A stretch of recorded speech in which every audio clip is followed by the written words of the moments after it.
brought to you by KR Mangalam University. We provide you the platform to turn your dreams into reality. Give wings to your aspirations with KR Mangalam University.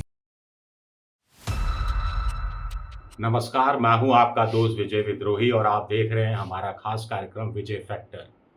तो BJP का नया राष्ट्रीय अध्यक्ष कौन होगा, इसको लेकर 4 बड़ी खबरें सामने आ रही हैं। पहली बड़ी खबर ये है कि बीजेपी या मानकर चलिए कि नरेंद्र मोदी और अमित शाह की तरफ से सिर्फ दो नाम संघ को भेजे गए थे और संघ इन पर विचार कर रहा है। 3 दौर की बातचीत हो चुकी है, अभी तक संघ सहमत नहीं हुआ है। इसका मतलब संघ इन 2 नामों को क्या रिजेक्ट कर देगा? दूसरी बड़ी खबर है कि मानसून सत्र से पहले बीजेपी को नया राष्ट्रीय अध्यक्ष मिलने वाला नहीं है। मानसून सत्र के बाद ही अब नया राष्ट्रीय अध्यक्ष मिलेगा। तीसरी बड़ी खबर यह है कि संघ का कहना है कि सिर्फ नए राष्ट्रीय अध्यक्ष से ही काम नहीं चलेगा, सिर्फ नए राष्ट्रीय अध्यक्ष की नियुक्ति नहीं ही करनी है, पूरी बीजेपी के संगठन में फेरबदल करना है। उपाध्यक्ष हो, कोषाध्यक्ष हो, संगठन महासचिव हो, दूसरे राज्यों के महासचिव हो, प्रभारी हो, सब में जहां जहां संघ और बीजेपी को लगेगा या नए अध्यक्ष को लगेगा परिवर्तन करने की जरूरत है, वहां वहां बदलाव किए जाएंगे। चौथी बड़ी खबर है कि संघ ने साफ कर दिया है कि रबर स्टैंप अध्यक्ष नहीं चलेगा।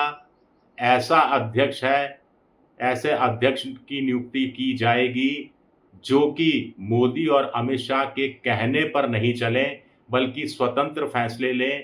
पांचवी बड़ी खबर है कि नया राष्ट्रीय अध्यक्ष 2029 के बाद की बीजेपी को गढ़ने का काम भी करेगा, नए चेहरों को सामने लाने का काम भी करेगा। संघ मानकर चल रहा है कि बहुत हुआ तो 2029, उस समय तक मोदी ब्रांड धूमिल हो चुका होगा और नए राष्ट्रीय अध्यक्ष के रूप में बीजेपी को आगे बढ़ना पड़ेगा, उनके नेतृत्व में आगे बढ़ना पड़ेगा। अब इसमें महिला राष्ट्रीय अध्यक्ष होगी कहा नहीं जा सकता, क्योंकि मोदी और अमित शाह ने तो 2 ही नाम भेजे थे और दोनों में से कोई महिला नहीं। पहले 4 नाम सामने आ रहे थे, मनोहर लाल खट्टर का नाम भी सामने आ रहा था, शिवराज सिंह चौहान का नाम भी सामने आ रहा था, राजनाथ सिंह का भी नाम सामने आ रहा था। मनोहर लाल खट्टर का नाम बीजेपी ने 2 नामों की सूची से हटा दिया, राजनाथ सिंह, शिवराज सिंह चौहान ने मना कर दिया। धर्मेंद्र प्रधान और भूपेंद्र यादव, धर्मेंद्र प्रधान और भूपेंद्र यादव, ये 2 नाम इस महीने की शुरुआत में भेजे गए थे। पिछले 15 दिन में बीजेपी और संघ के अधिकारियों के बीच में सूत्रों के अनुसार कम से कम 3 दौर की बातचीत हुई है, किसी निर्णय पर पहुंचा नहीं जा सका है। संघ के सूत्रों का एक अखबार में छपी खबर के अनुसार कहना है कि अभी कई दौर की बातचीत होना बाकी है। संघ का सूत्र ये नहीं कह रहा कि अब अंतिम दौर की बातचीत होना बाकी है, वो कह रहे हैं कि अभी कई दौर की बातचीत होना बाकी है, यानी मामला लंबा खिंचेगा। एक बार राष्ट्रीय अध्यक्ष, फिर संगठन में भारी बदलाव, उसके साथ साथ मोदी सरकार के मंत्रिमंडल में भारी बदलाव और उसके बाद नंबर आएगा बीजेपी शासित कुछ राज्यों के मुख्यमंत्रियों को बदला जाए या नहीं बदला जाए, उसमें बहुत समय लगेगा। कुछ लोग कह रहे हैं कि एक अड़चन उत्तर प्रदेश का प्रदेश अध्यक्ष का नियुक्ति नहीं होने की है। अमित शाह एक ऐसे शख्स को आगे बढ़ाने में लगे हैं जो योगी आदित्यनाथ मुख्यमंत्री को फूटी आंख नहीं सुहाते। जिन सज्जन का नाम योगी आदित्यनाथ सुझा रहे हैं वो अमित शाह मोदी को पसंद नहीं है। संघ को लगता है कि यूपी का अध्यक्ष बनने से पहले राष्ट्रीय अध्यक्ष का चुनाव हो जाएगा तो ये अच्छा मैसेज नहीं जाएगा, तो पहले यूपी का प्रदेश अध्यक्ष तय होगा, उसके बाद राष्ट्रीय अध्यक्ष की बारी आएगी। ये मोटे तौर पर खबर आ रही है। मोटे तौर पर कुल मिलाकर तो यही कहा जा सकता है कि अभी मोदी को भी पता नहीं है नया राष्ट्रीय अध्यक्ष कौन होगा, मोहन भागवत को भी पता नहीं है कि नया राष्ट्रीय अध्यक्ष कौन होगा, यानी कौन एक नाम होगा जिस पर दोनों सहमत होंगे। हाँ, मोदी को यह पता है, बहुत हद तक पता है कि ये राष्ट्रीय अध्यक्ष नहीं होगा या ये राष्ट्रीय अध्यक्ष तो बिल्कुल नहीं होना चाहिए। और मोहन भागवत को भी 100% पता है कि ये व्यक्ति इसको तो संघ राष्ट्रीय अध्यक्ष के रूप में कभी स्वीकारने वाला भी नहीं है। निर्मला सीतारमन, पी पुंदेश्वरी देवी, उससे पहले वसुंधरा राजे सिंधिया, बीच बीच में स्मृति ईरानी, ये सारे महिलाओं के भी नाम सामने आते रहे। स्मृति ईरानी तो फिल्मों में, टीवी सीरियल में वापस लौट गई हैं, उन्होंने तो हथियार डाल दिए हैं। वसुंधरा राजे ने भी नियति से समझौता कर लिया है, उनको भी पता लग गया है कि बस अब आगे कोई रास्ता खुला हुआ दिखता नहीं है। निर्मला सीतारमन का क्या नंबर अभी भी लग सकता है?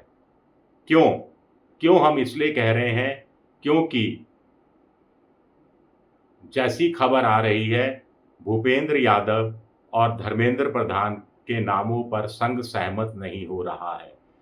3 बार की लंबे दौर की बैठक के बाद भी अगर सहमत नहीं हुआ तो इसका मतलब संघ इस फाइल को दबाकर बैठ गया है और अपनी तरफ से कुछ नाम प्रपोज कर रहा है, या फिर मोदी अमित शाह अभी भी अड़े हुए हैं कि हमारी तरफ से ये 2 नाम हैं, इन्हीं में से कोई एक फाइनल कर दीजिए। अभी इस बारे में निश्चित तौर पर कुछ नहीं कहा जा सकता, लेकिन इतना तय है कि संघ ने इस बार तय कर लिया है कि जो नया राष्ट्रीय अध्यक्ष होगा वो संघ की मर्जी का होगा, वो संघ की निष्ठाओं से, संघ की विचारधारा से ओत-प्रोत होगा। वो मोदी और अमित शाह की शख्सियत, उनके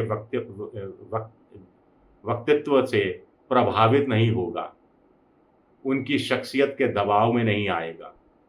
वो संगठन में भारी बदलाव करेगा, संगठन और सत्ता में और ज़्यादा तालमेल हो, लेकिन सत्ता संगठन पर प्रभावी ना हो। आमतौर पर होता ये है कि जैसे ही किसी पार्टी की सत्ता आती है तो संगठन उसका कमज़ोर हो जाता है या सत्ता संगठन को नियंत्रित करना शुरू कर देता है। संघ ऐसा नहीं चाहता। संघ का मानना है कि 11 साल से जो सिलसिला चल रहा है वो 2029 तक तो हर हालत में ख़त्म हो जाना चाहिए। नई जान फूंकी जानी चाहिए पार्टी में, पुराने नामों को रुखसत किया जाना चाहिए और नए चेहरों को अभी से नया राष्ट्रीय अध्यक्ष ग्रूम करना की कोशिश करेगा और ग्रूम करके 2029 के बाद एक नई बीजेपी इस रूप में दिखाई देगी।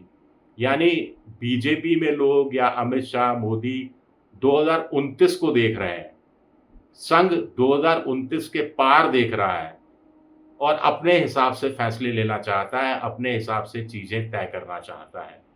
अब कहानी क्या यहाँ तक आ गई है कि अड़ाउड़ी की स्थिति है, या बीच में सर्व आपस की सहमति से किसी एक नाम पर विचार किया जा रहा है, ये खबर अभी तक हमारे सामने नहीं आई है।